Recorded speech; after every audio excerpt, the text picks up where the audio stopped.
que tout ce que les hommes voient en nous procède de ce que nous sommes devant Dieu. Cela devrait être pour vous, comme pour moi, un sujet de profonde réflexion et d'un examen sérieux. Nous devrions demander au Seigneur que notre vie intime avec lui soit maintenue, bien équilibrée, avec notre ministère public et nos activités extérieures. Si notre service à l'égard des hommes l'emporte, cela signifie faiblesse et faillite. La force et l'efficacité dépendront de la mesure de notre histoire secrète avec Dieu. Sortant de cette intimité, Néhémie porte dans son cœur le fardeau de Dieu devant les hommes.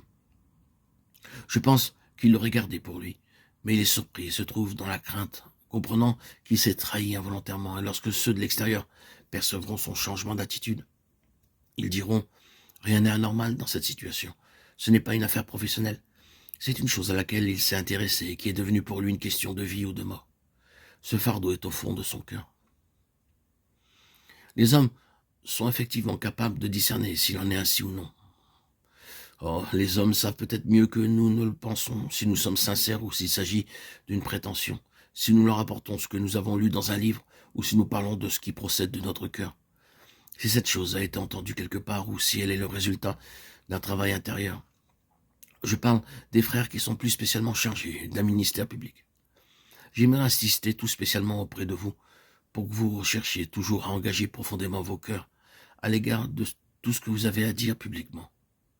Oui, cela vous coûtera et nécessitera un dur labeur, engendrera de la tristesse dans vos cœurs et un prix à payer. Cependant, bien-aimés, c'est la seule voie qui produira du fruit et qui sera spirituellement efficace, la seule dans laquelle le Seigneur pourra faire de vous son messager. Ainsi, les choses qui seront exposées seront un signe pour le peuple de Dieu, qui pourra dire en vérité, ce n'est pas quelque chose qu'il a lu, étudié ou préparé, c'est ce qui a provoqué dans sa vie une action qui lui a coûté. Ce coup sera le moyen de provoquer l'efficacité d'un service qui porte du fruit. Ce qui est vrai du ministère, en général, le sera également de tout instrument que le Seigneur emploiera pour un service spécial. La chose doit être introduite et vécue en lui, et non pas simplement adoptée. Que le Seigneur nous garde d'accepter des idées toutes faites, mais qu'il force sa volonté bien établie en chacun.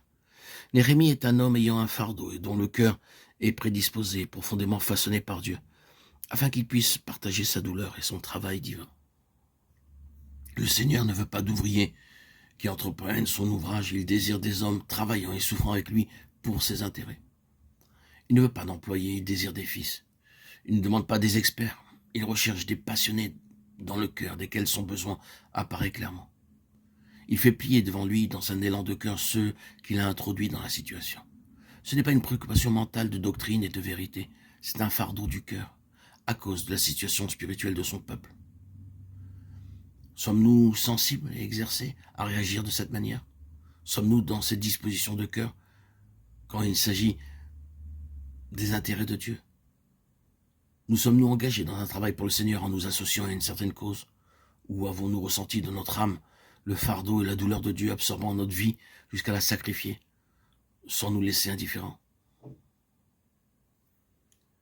Que l'œuvre puisse faire partie désormais de nous-mêmes.